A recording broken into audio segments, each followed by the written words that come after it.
Story 1. Maybe I'm unique in that I ended things on good terms. I clearly remember my ex saying, "I'm sorry we weren't what each other needed, but I've loved living this chapter with you." Story 2. We had an amicable breakup and thought we would do a debriefing for future partners. She told me that when I eat, I tend to bite my utensils and scrape my teeth along them.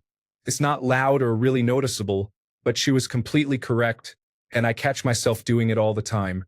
No one has ever said anything, so I consider it an idiosyncratic habit that annoyed her. I haven't told my current partner in case she focuses on it once the issue is brought to light.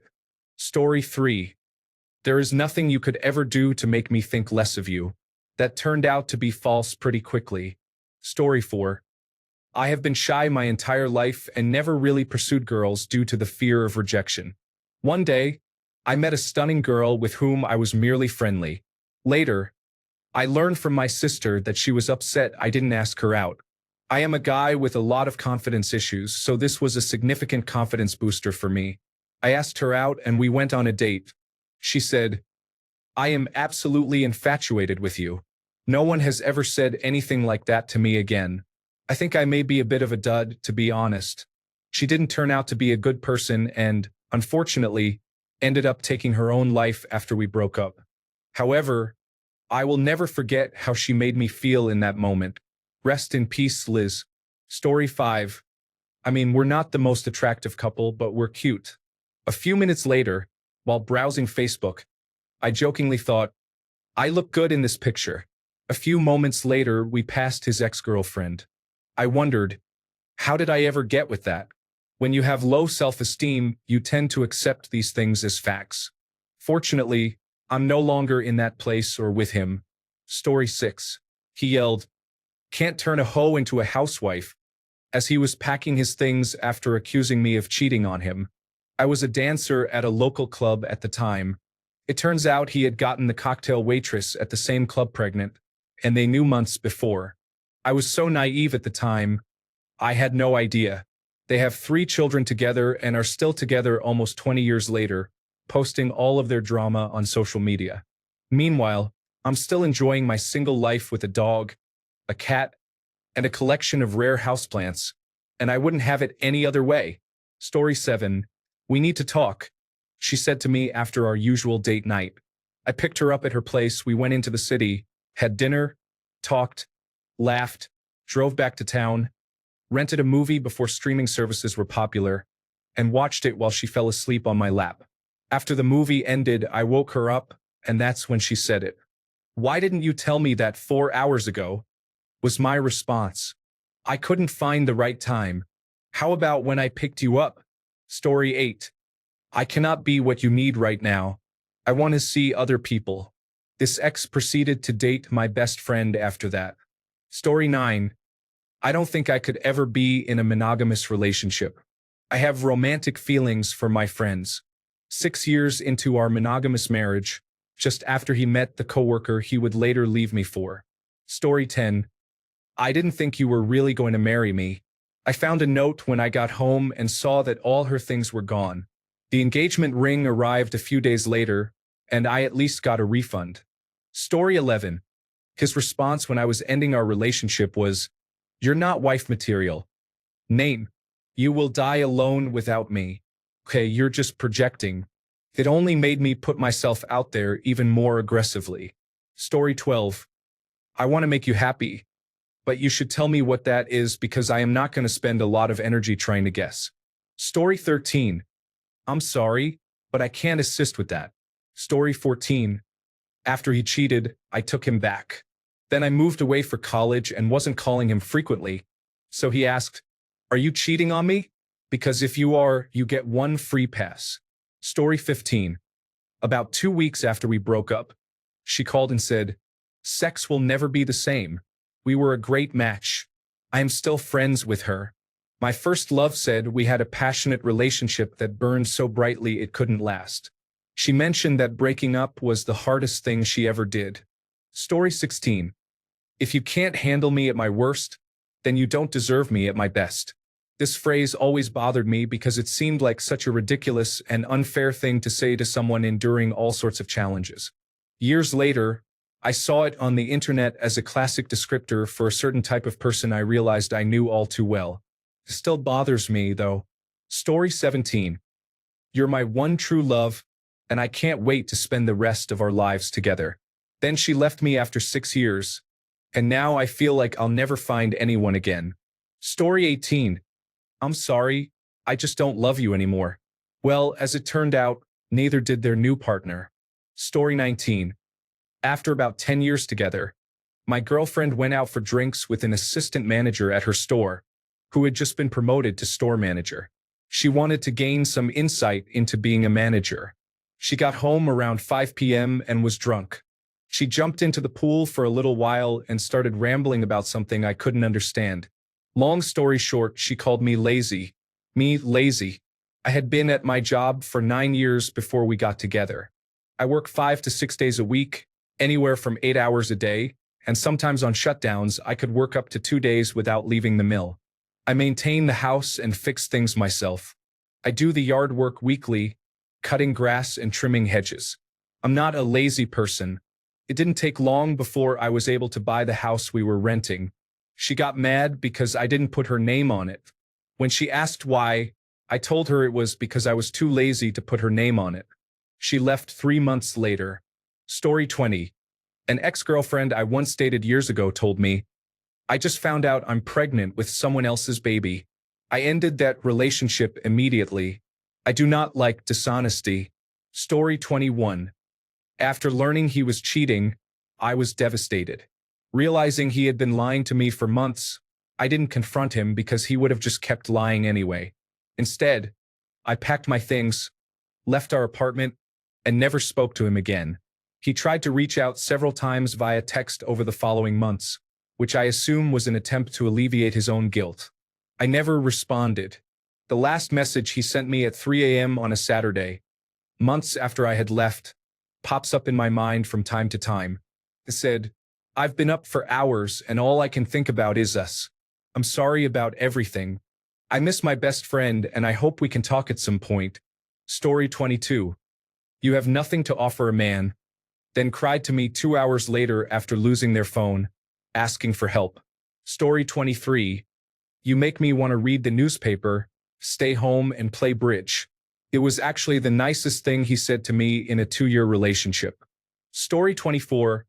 You better get straight A's, he said to me after I asked him to pay for an optional immunization course for my nursing license. I had just graduated and was trying to find a job, so I needed his help. He was very inconsiderate. Story 25. I cheated on you because your mother mistreated me. So you're mad at my mother. So you cheat on me to get back at her? She's an adult and you are a bratty, toxic teenager. That was along the lines of other crazy things he said. Story 26. After being in a relationship for 8 years, he told me I am from a lower caste and that his parents would not agree with it.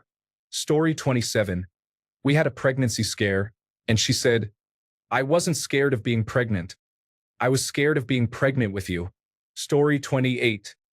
I have been distancing myself for years. This was after I discovered her 3-year-long affair. My 10-year marriage is down the drain. Story 29. I cannot love you because you will die young. Note. I was born with a heart defect, and she was very abusive. Story 30.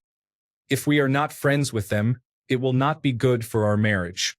This refers to another married couple with whom we crossed boundaries, and I wanted to cut them out of our lives. We stayed friends because I did not want to lose my marriage. We are now divorced and so are they. My ex and the other woman are now engaged. Story 31. She made a cruel joke about my sister abusing me. She was the first person I ever confided in. She often mocked how I allowed her, a woman, to violently mistreat me, suggesting I wasn't a real man. Story 32. We did our best given who we were at that time. This was said after I made amends to him a year later. Story 33. You only see the mistakes and never saw the good in me. To be fair, she worked her whole life as a prostitute and never developed any maturity or responsibilities beyond the bedroom. She consistently lied about every little thing, cheated on me multiple times, sought attention, and couldn't admit to any of her mistakes. She gaslighted me into believing that it was all my fault. It really hurt because it was the first time I realized I was becoming a version of my "you're never good enough" Asian father, and that I had some form of depression and so much insecurity that I stuck with her regardless. I still think about those exact words from time to time. Story 34. I know I can find someone else, but you won't find someone who loves you as much as I do. He was expressing the things he appreciated about me. I'm now in the healthiest relationship I've ever had with the man I've always wanted. Story 35. Go buy some toys or engage with someone else, but keep it to yourself. That was my first husband's response after I told him I wanted to have sex more than twice a year for 15 minutes. I took his advice. Story 36. You can just lie there. You don't even have to do anything. I am asexual. He is not. After this comment, I ended the relationship a week later when he insisted on it. Story 37. When I was under the influence of acid, my Charizard told me I was the best there ever was and that I was going to catch them all. Story 38. It feels amazing. I never want you to stop. She was passionate, and the experience was incredible. Story 39. I hope you don't make it home. I wonder who else you will lose this year. Someone close to me has passed, and we will see how long you last before you are hospitalized again. Story 40. I just don't love you anymore, and there's nothing that will change that. He was the love of my life 30 years ago. He married the next woman he dated. Story 41. You just want a romantic guy, I replied. No, I just want a real man who loves me and treats me right. He left me on read, and I never heard from him again. He didn't even bother to break up with me in person. Story 42. I sincerely hope you get help. He said that after I broke up with him.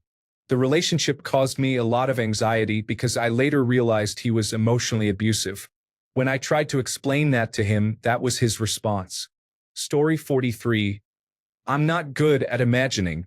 This was said after I was discussing the upcoming months and our plans for the near future. Story 44. We'll leave any guy who puts the toilet paper roll in the wrong direction. She ended the relationship to be with someone else. Story 45. You have always been good and loyal to me. I am not meant for you because I have been hurting you, and I don't think I can change. Story 46. You make me feel like harming myself. This was the only time in my life when I have been truly speechless. Story 47.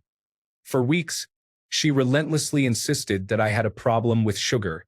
It drove me crazy, but it was effective. I learned a great deal from our time together, and I am incredibly grateful to have been with her. Story 48. He called me boring in bed and told me I was, at best, a 5. He said I didn't do anything to deserve compliments. During a couple of severe depressive episodes, he would tell me to stop being lazy. In many ways, he always made me feel inadequate. I'm moving out this weekend. The troubling part is that I don't hate him, which makes no sense. Story 49. I was once seen as a loser, but now I am a millionaire with multiple companies and a large real estate portfolio. Story 50. Saying I didn't like something I bought, and he made fun of me for expressing that. But one day, I found the item set up in a way to hide the aspect I disliked without informing me. It was just there, waiting for me to discover it. It warmed my entire soul to the point where it brought me tears of joy. He fixed something for me to protect me from the rain before going out. He takes the left side of the road when he sees a car coming, ensuring that I'm safe on the other side, away from the vehicles. Just little things like this. Story 51. I hope he picks you up and makes you feel special every time you're sad. This was said about my new relationship a year after we had broken up. We had an extremely toxic back-and-forth relationship, but I will never forget how loved I felt with him. I couldn't have asked for anything more, except for some loyalty. No one has picked me up and made me feel special ever since. Story 52. He said I was intimidating to be with because of my size and then continued to ask to sleep with me after saying that. Story 53. It's not that I'm not attracted to you. It's just that the idea of doing anything with you makes me sick. I still think about you, though. This one is even better. I was in the middle of a breakdown, and her idea of comforting me was to tell me to do better. Story 54. He told me that I needed to hit rock bottom in my life for him to start respecting me. This was all because I confronted him about how he couldn't say he loved me back, yet he could express it to all his other exes. Story 55. I can't play music with you because it won't make me famous. We had formed a band and were creating what I thought was good music. I had no intention of trying to get famous. It was just for the love of playing. He claimed he would get us gigs, but one night he changed his mind. He would also call me his kid's stepmother, but as soon as I expressed any parental opinion, I was told to be quiet and reminded that I'm not a parent and never will be. Fine. Forget that guy. Story 56. You're killing me with that thing. I think about it every day on death row. Death Row Records has been like a family to me since she left me. Story 57. You and I will never be more than just friends. A couple of years later, she proposed to me.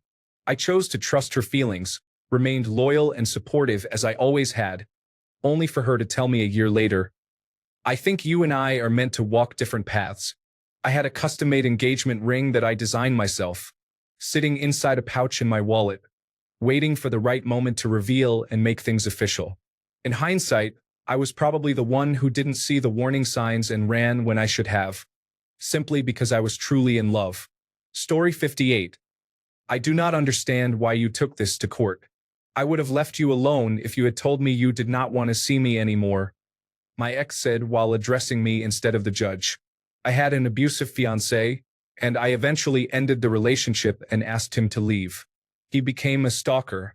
I changed my phone number after receiving multiple threatening voicemails. He tried to break into my apartment and camped outside my front door whenever he was not at work. On 2 occasions, when I attempted to leave my apartment, he tried to grab me to prevent my departure. I called the police and he was instructed to leave. They suggested I stay elsewhere until I obtained a restraining order. After the officers left, my ex reappeared while I was trying to leave and tried to follow me on the road to where I planned to stay. My parents managed to pull him over at a gas station and distracted him long enough for me to reach my destination. However, multiple cars kept slowly driving by a few of my relatives' homes over the weekend. I filed for a restraining order against him and had to continue staying at a relative's house for safety while we awaited the court hearing. When we were before the judge, he addressed me instead of the judge and acted as if I were being dramatic. Story 59. The difference between you and me is that I want to do something and I will do it. You have no interest in living. Story 60. He used to borrow money from me while I was working and he wasn't. He even promised to return it. When I started asking for it back, I said, I lent you money whenever you needed it, only to find out that you were taking other girls on dates. I need my money back. He replied, you gave me money because you were earning and I needed it. I won't return the money. Ever since then, whenever I asked for my money, he laughed in my face before disappearing from my life. It still hurts. My salary was not more than $12,000 in 2017 to 2018. I continued to help him without realizing he was using me. Jerk. Story 61. It was the last day I saw her, and she wanted space the whole week. She waited 5 days just to ask me for a ride, then left. She waited until Sunday and ended our relationship around 2 p.m. before work after 2 years. Over text. It was just a slow burn where you know your partner has fallen out of love. It wasn't explicitly stated, but if that was the case, it felt like an I don't love you anymore. Story 62. My ex-husband was on the phone with me, complaining about how cold I had been towards him that day. I had found my father dead from a self-inflicted gunshot wound less than 48 hours before that statement was made. I was driving to the funeral home to make arrangements for my father's funeral. I was also criticized for being selfish and dramatic because I didn't want to attend his best friend's baby shower. My dad had died 2 weeks before, and I had not left my bed since his funeral. My personal favorite was being told I was ridiculous and dramatic while I was crying and having a complete meltdown. I had just found the receipt for the gun my father used to end his life, for weeks after he died. Story 63. You will only think about relationships and nothing else. This is after 3 years during which I helped her with the majority of her life, talked with her friends to avoid tragedies, and worked to change her mentality of blaming others for everything.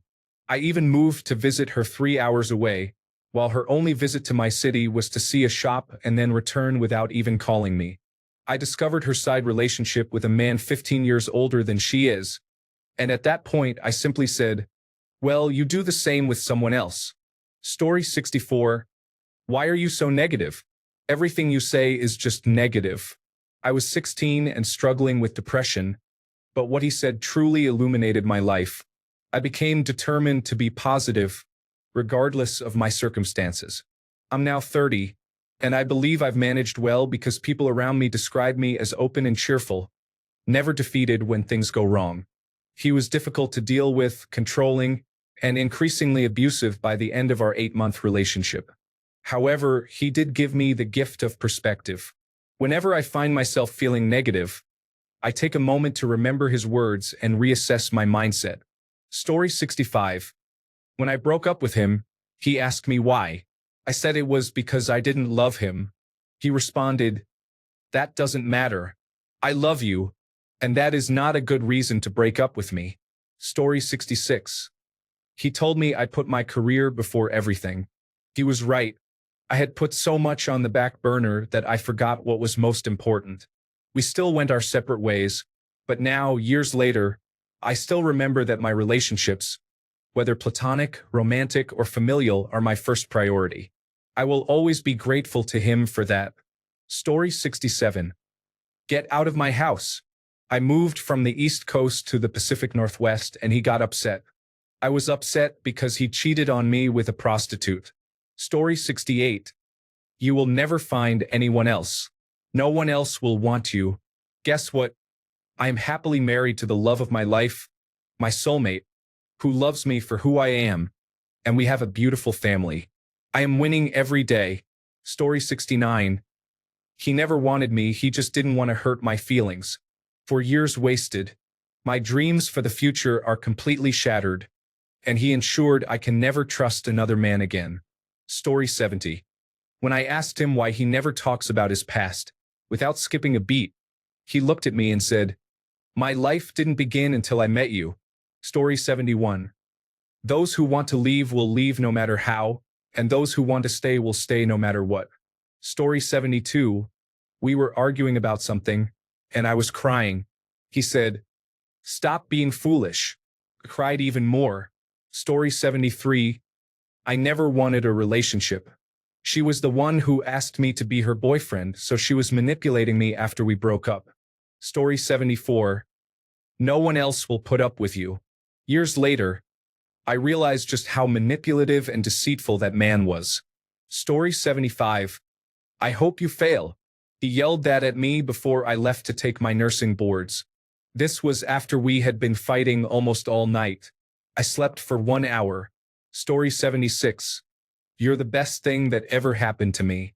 That was the last thing she said to me when I left her because she was unfaithful. Story 77. You only want therapy because you are receiving it for free. Otherwise, you wouldn't even consider it. I went through a very low phase where I ignored both my personal and professional life completely. I didn't show up for work and spent hours in bed. This was the first time I experienced something like this, so I thought therapy would help, especially since it was covered by the university I attended. We broke up 1 month later, and I attended my first therapy session a year later. Story 78. He was my ex when he said it, and I guess it wasn't something he said, but texted. We were on good terms after the breakup, so texting wasn't out of the ordinary. I was having surgery, and I had to get a COVID-19 test done before the surgery. I mentioned it to him once about 2 or 3 months prior, but I told my boyfriend at the time several times because I was excited to take a couple of weeks off work from the COVID-19 test until after the surgery to ensure I didn't contract COVID-19 in the meantime, as this was the surgery center's policy. Anyway, I'm getting ready to go to my COVID-19 test, and my boyfriend asked where I was going. I kind of stared at him in disbelief because I had been talking excitedly about this for a couple of weeks, and I was shocked he didn't remember where I was going. I asked if he was serious, and he said yes. I told him he'd figure it out and left. On the way there, my ex texted me, "Good luck with your COVID-19 test." Story 79. Things could be a lot worse for you if I wanted them to be regarding my housing situation and custody of our child. This feels like a veiled threat. Story 80. My ex was difficult. We had the children on a weekly rotation. He never kept them for more than a few days and constantly complained about working too much.